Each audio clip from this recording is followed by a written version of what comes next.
What is up, guys? Marcellus Williams, aka TheSwolefessor, here to educate you on health and social well-being. And today, guys, is my last heavy peaking day. It's for deadlifts. I'm here. My boy Derek's here. Mark's gonna be here. He's gonna be joining us as well. And I think Jen's coming through. She won't be deadlifting with us. She's doing her own like prep and stuff for figure nationals in November. But yeah, gonna be taking you guys with me through that today. But I'm also gonna be answering your guys' questions for the Q&A for, you know, helping you guys reach 5K subs during the Q&A, and then, you know, the little giveaway. I'll decide the winner at the end. But Derek's actually gonna have, he has squats first, so I'm gonna let him squat. While he's squatting, I'm gonna be answering your questions, and then we're gonna be deadlifting, and I'm still gonna be answering your questions. I've never done a video quite like this. All my Q&As have just been me sitting down and answering your questions, so we'll see how it goes. Hopefully I get through all the questions, not too long.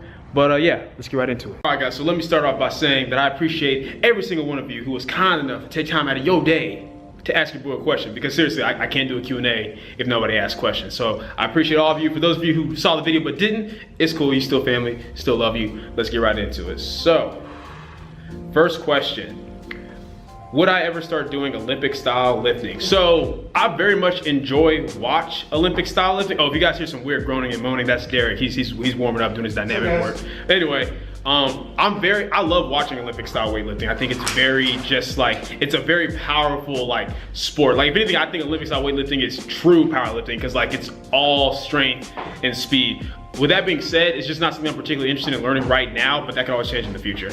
All right, next question. Which of the big three has been the most difficult to build up for you, and how would you recommend getting over the hump for the deadlift? So for me, that's kind of a hard question. So I've always been good at bench. Like since I first started lifting and started bench pressing, bench has always kind of come easily to me, you know, up until the point where it got like, you know, up until this point, now it's probably the hardest lift for me to improve on because I'm very advanced on it already, especially for my weight class.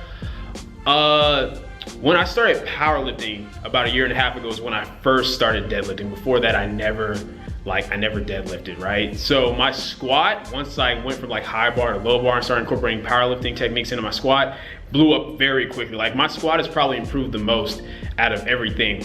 My deadlift, that was probably the hardest like to improve on for me, just because when I first started, like my conventional was trash. Like I just couldn't do it, didn't know how to set up for it. So that's why I pulled sumo, because the UNT powerlifting team just like, they got me set up with sumo and it just came really easy to me. But even with that, it took like sumo, I was able to progress on pretty well, but then when I went back to conventional, as you guys have seen, my form is still not perfect. It's definitely gotten better, but probably deadlifts. It's like, yeah, it's the most that I lift, but proportion to my body weight, it's probably still like my weakest lift. It's the hardest to progress on. And the best way I think you get better at it, a lot of it's just technique, guys. Like take the time to get the technique down. Like Derek and I were talking about that the other day, how like so much that changes with our deadlifts, whether it feels good or bad on a certain day, it's just based off our setup and our technique. So that's the biggest piece of advice I can give with the deadlift, is your technique. And then the second thing is to like get on a program that is set up to help you improve on deadlifting. A lot of people just come in, go as heavy as they can every time and just hope to get better and lift a little bit more each time. But get on a structured program, have like, you know, intensity focused days, have volume focused days, have variation days where you work on things that may be the weaknesses for you, whether it's pause deadlifts.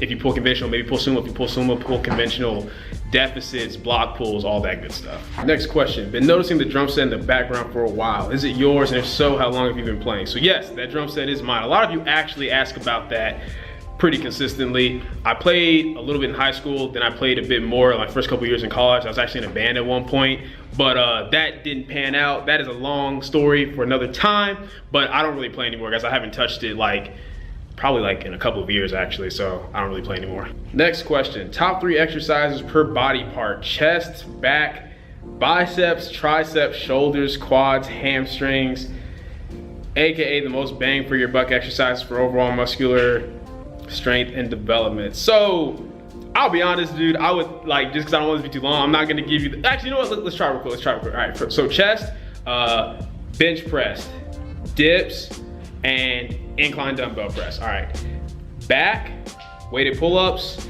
deadlifts, and some type of barbell row. You pick, pen lay, bent over, doesn't matter. Biceps, straight bar curls, chin ups, and some type of like hammer variation curl of some sort, like dumbbell hammer curls. Triceps, close grip bench, tricep overhead extension, tricep press down. Shoulders, overhead press, lateral raises, face pulls. Quads, squats, leg press, front squats. Hamstrings, lying leg curls, deadlifts, Romanian deadlifts. So yeah, there's 3 for each. I kind of did that off the top of my head. Hope that makes sense. There you go. Next question. Have you been doing full body workouts since you started weightlifting, or have you been trying out different splits? All right, so for me, when I first started doing just calisthenics from age 11 to 17 before I ever touched weights, obviously with calisthenics, everything should be anyway, in my opinion, should be full body. Like, you know, there's no reason to just do push-ups one day, pull-ups the next. You know, I was doing push-ups, pull-ups, bodyweight squats, standing calf raises on stairs for what little good it did me. You know, I was doing all that in the same day. So when I went into weightlifting, I immediately transitioned into full body because that's just what I knew. So for the majority of my 6 years of lifting, I have always done full body. The only exceptions were for half of last year, I did push-pull legs. Like I said, I really enjoyed it. It's probably my favorite way to train, even though I know it's not quite as optimal, but that's why I stick with full body. But if I ever just want a little break from full body, I probably will do push-pull legs again. I did upper lower probably for about 2 or 3 months, enjoyed it, but to me it was pretty much like I might as well just do full body from doing upper lower. I've done a push-pull for a couple of months, and I even did a bro split for about a week, but like, and I only did the bro split just so people couldn't say, oh, you don't know until you try it, man, which to me is so stupid. That's like saying, hey man, you don't know how bad, like, you know, a poisonous snake's bite is until you let it bite you. Like, no, like I don't have to experience something to know that if all the research and evidence shows that this is not optimal for natural lifters, why do I need to do it? But that's the only reason I did it, just so no one can say like, oh, but you've never done it. So yeah, I've tried pretty much every split like that I know of, but I've always done full body for the majority of the time just because it's the most optimal way for naturals to train. Next question. What's the best way to increase strength on a bodybuilding program? Should I do low reps sets at the beginning of a workout or prioritize higher volume for muscle growth? All right, so I've actually already done a video on this over like, you know, rep ranges and how they all work the same for muscle building, in the sense of like different rep ranges have different performance elements. Like working with lower rep ranges like triples is going to be a little bit better for strength. Working with higher rep ranges is going to be better for conditioning. But as far as overall muscle mass, it's just about the total work done, total volume. So 10 sets of 3 with 100 pounds will produce the same amount of hypertrophy in an individual as 3 sets of 10 with 100 pounds. So I'll go ahead and, like, you know, all the questions are timestamped, guys. I'll have a link to that video next to this question. But to answer your question, it doesn't matter. I like concurrent style training, so I do both. I have intensity focused days where I'm focused on lifting more weight for fewer reps, and I have higher volume days where it's a little bit less, where it's less weight but more reps, and the overall volume being, you know, the weight times the sets times the reps is greater than the volume on my intensity days. So I like to utilize both personally. But it doesn't matter. You can do either one. So long as you are progressively overloading with whatever rep range you're working with, you will put on muscle mass.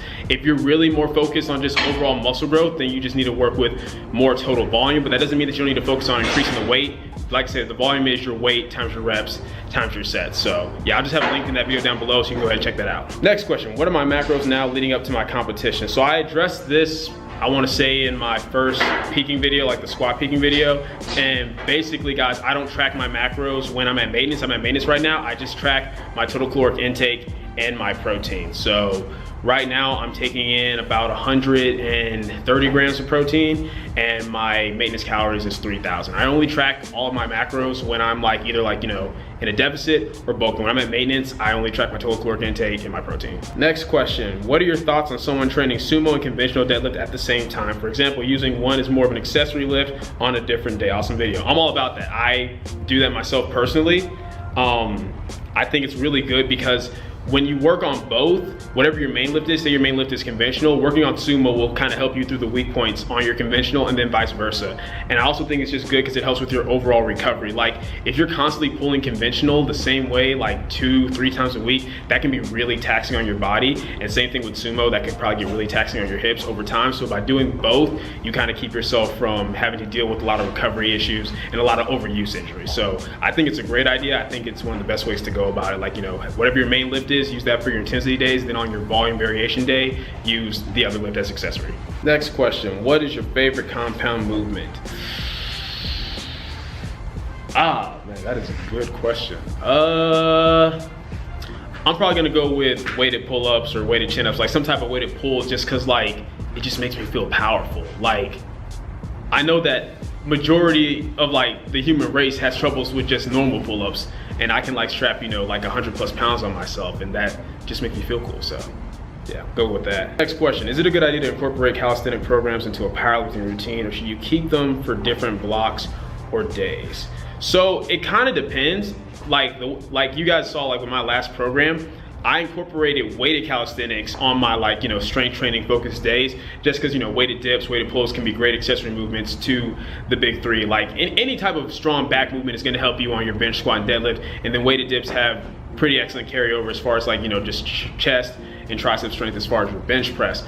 But as far as like just the normal body weight stuff, even when I was doing like my off-season concurrent training program, I had those on separate days just because that was more of a focus on muscular endurance, whereas powerlifting is more of a focus on, you know, strength and once again, higher intensity. Now that I'm actually like in prep, I really don't have even a lot of those days because all of my focus is on getting stronger on the big three. And I want to make sure that, you know, my recovery is on point. And even if it's like easy to recover from calisthenics, like any extra energy that's wasted on that is something that could have gone into the big three. So you definitely can do it. It just depends on how you incorporate it. But regardless, no matter what, whether you're in season, off season, if you're going to come in and just do a bunch of bodyweight exercises, I think it's best to have that on a separate day than your actual like weight training focused days. Next question, I injured my groin from squats. Any possible form advice? Okay, see, I'll be honest, guys, and to the person who asked this question, Ansley Reynolds, I hope I say your name right, do not take this the wrong way. I hate questions like this because they're so general. It's like, hey man, I'm having shoulder issue on bench. Any form advice? It's like, if I don't see what you're doing,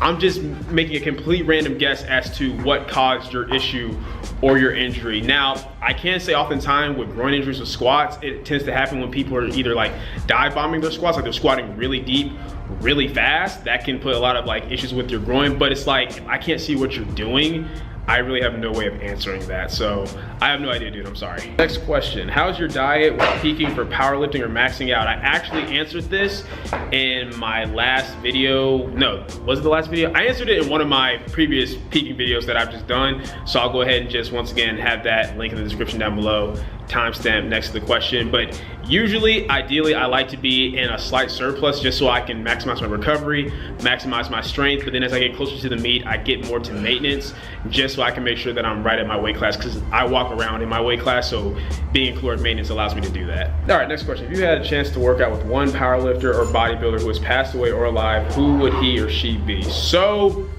to be honest, guys, like I've already, like, I don't have just one person. Like, it's kind of a long list of people that I wanna, stop making noise, Derek, no, I'm just playing. No, it's kind of like a long list of people that like I personally wanna work out with, and I've already like worked out a couple of them. Like for the longest time, Chris was someone that I've always wanted to work out with, and that's been an awesome experience. Russell, already worked out with him, and that's great. Looking forward to doing that again. But yeah, there's a lot of people, guys. Like I like to work out with the online coach. Hopefully we get to do that at some point. The Untitled Professor, Omar. As far as people who aren't alive, so I've never really been big in like bodybuilding as far as like just like, oh, I love this bodybuilder, that bodybuilder. I've never really cared about any of that, but there's a lot of like just, you know, strong people like in the YouTube scene who I would love to work out with. It's a pretty long list, but you guys will see that as I continue my journey of trying to meet these people and force them to collab with your boy, because they need to. Steal the games. Yeah, simulate their games while I'm at it. All right, next question. How did you balance training sessions while also being a college student, especially when the school workload was at its highest? That is a good question. So for me, guys, let's see. Oh, you good, Derek? You go ahead, put the clamp on, Nah, but for me, guys, the most hectic that my schedule ever got was when I was taking anywhere from 15 to 18 hours like a semester as far as classes, and then I was working 4 jobs. So, and I was doing all that pretty much just to avoid like student debts and loans and stuff like that.